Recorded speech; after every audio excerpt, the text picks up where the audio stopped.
Mafia. We know there's only one topic every day, all Bills all the time. And now Matt Bovee and Sal Capaccio are going really deep, talking Bills all year long, because it's always game day in Buffalo.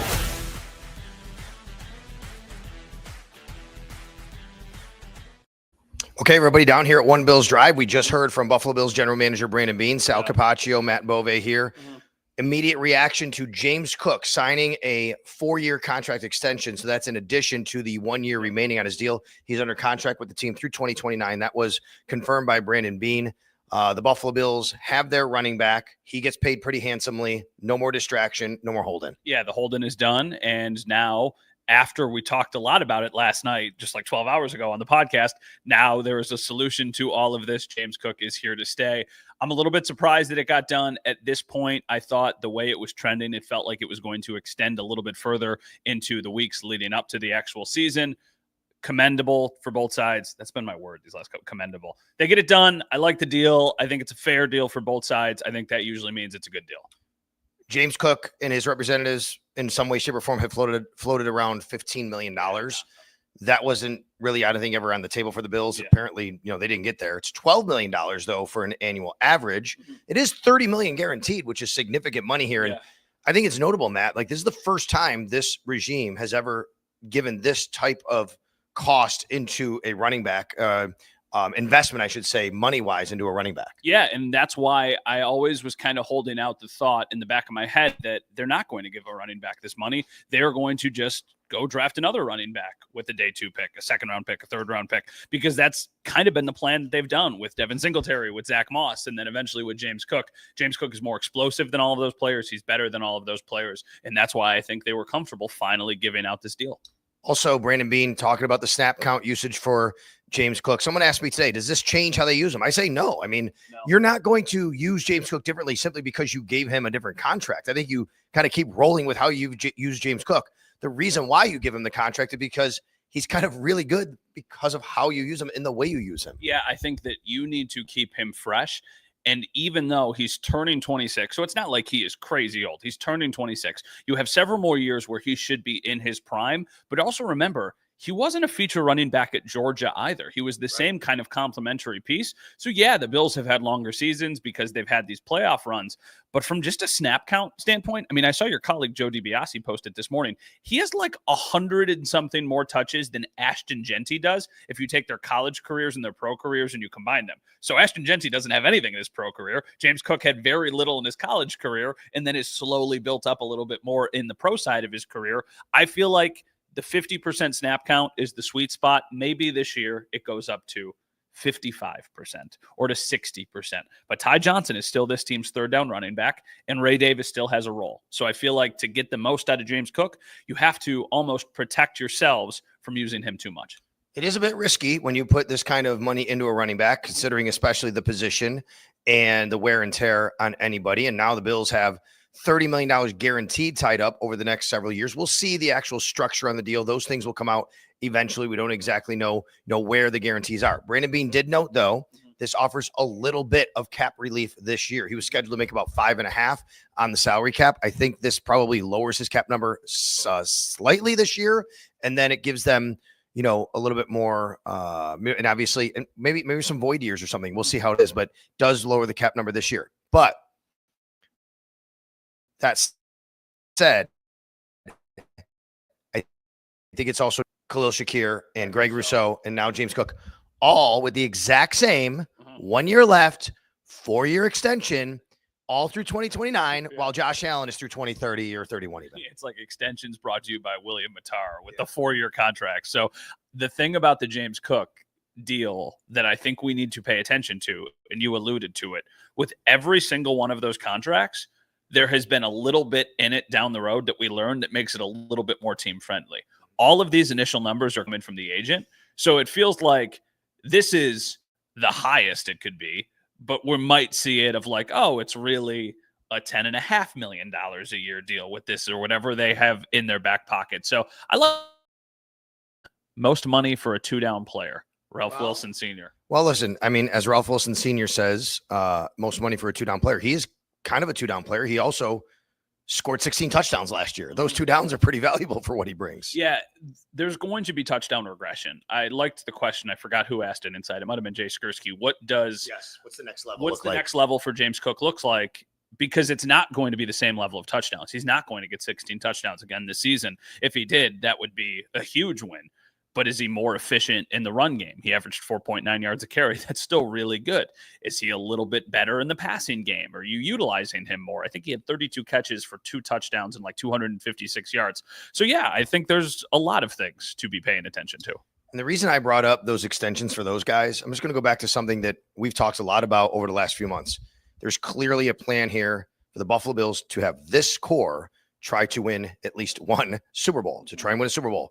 Now with this group, this is it. I think when I say this is it, I think they believe they have Josh Allen for another 5 years in his prime. Let's just say that's why these extensions with this core, this group is going to all be in line with each other for 5 years. This is the group they are going to try to win a Super Bowl, multiple Super Bowls, hopefully, with Josh Allen in his prime. For Josh Allen to be under contract for 6 years and this group under 5 years, this is the group. Yeah, it would make it all worth it. If you win one, which is certainly what they are trying to do, if you just win one Super Bowl, all of the extensions, I liked how Brandon said it a little bit ago. This is the new wave. For several years, their core players were guys like Jordan Poyer and Micah Hyde and obviously Josh Allen and Mitch Morse and Stephon Diggs. That phase has ended. Yep. This is the new wave of what the Buffalo Bills are going to look like. And it's all of the players who got those 4-year extensions, the younger players, Spencer Brown, Osiris Torrance, because he's extension eligible after this season, and then certainly Josh Allen. So we're in a new wave of kind of what this window looks like for the Bills. But it goes back to that nonsense, like, has the Bills window closed? Like, absolutely no. You have Josh Allen in his prime. The window is open until he stops playing. And I think now that with all these young guys, the core group under contract for the next 5 years, the window is even more wide open, actually, because they don't have any of these contractual situations where guys are going to be leaving. That brings us to what's next, because really, Matt, the only player on the offensive side who's not under contract after this year, who's a starter, is Connor McGovern. Yeah. That's it. And David Edwards. Right? David Edwards. Okay, thank you. And you have Alec Anderson there as well, who could also play in the interior. But you're right. Connor McGovern seems like he'd be the next one. But David Edwards, that's it. Everybody else on this entire offense is under contract. Yeah, so you look across the board, right? You really like what you have built on that side of the ball, or at least I would assume that's what the team feels like. Josh Allen is what makes it go. He'll always be what makes it go. The offensive line has been spectacular for a couple seasons.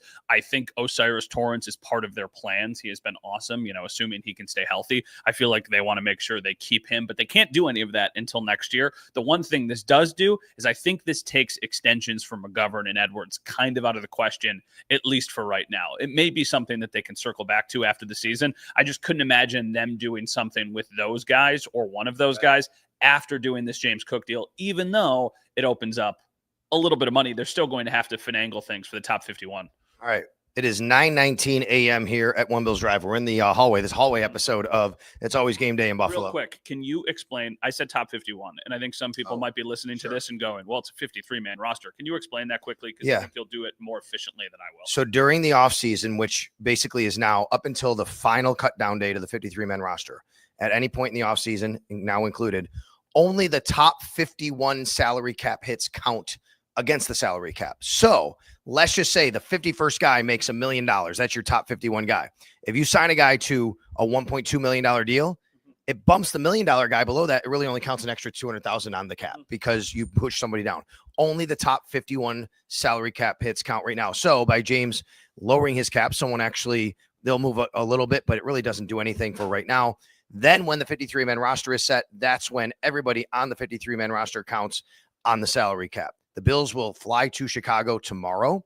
They will have a joint practice against the Bears on Friday, a preseason game on Sunday. Considering that Sean McDermott said he wanted James Cook to play last week, I'm thinking we're going to see James Cook play in some capacity this week. I think so too, because I think that we do have to go out to practice, and we want to see if Deion Dawkins is out there. Now, we gave you that update last night that it seems like he's relatively all good after leaving practice early. I don't know if they would play James Cook without Deion Dawkins and Spencer Brown. I think, though, that the plan now is going to be that the entire offensive line plays if they can, and Josh Allen plays and James Cook plays, at least for a series. That's what I'm anticipating. I just feel like if you're going to do it, you do it now and you don't wait a week just in case somebody gets dinged up a little bit.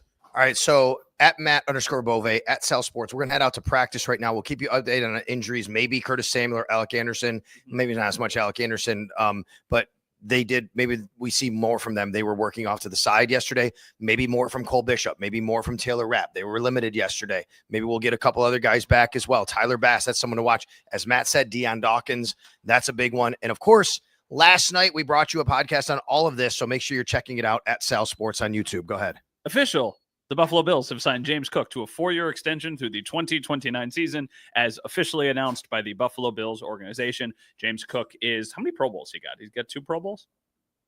I don't even think about Pro Bowls anymore. I don't know because it's so, but it is weird. Yeah, I don't know. The thing about James Cook, we briefly touched on it a little bit. The fact that he's still 25 years old and does not have so many miles on the tires is really, really a good sign for what his future outlook looks like. Just because still a young player, I think still has several years. Yeah, 2-time Pro Bowler, James Cook. Remember he used to wear 28? It's funny. I do, yeah. I don't even think about James Cook in 28. I just think about him wearing number 4. All right, so we end where we started. James Cook signs a 4-year contract extension. Back. See all that talk for nothing. You media has got to take it. I love it. I appreciate hi, Colin. What's up, buddy? We're going out to practice, so we're going to be following even more storylines just for you, buddy, and everybody else. Thank you for coming aboard here. We got to get out there. Thank you so much. Channel 7, WGR, will be on top of everything today. James Cook, a 4-year contract extension to stay in Buffalo through 2029.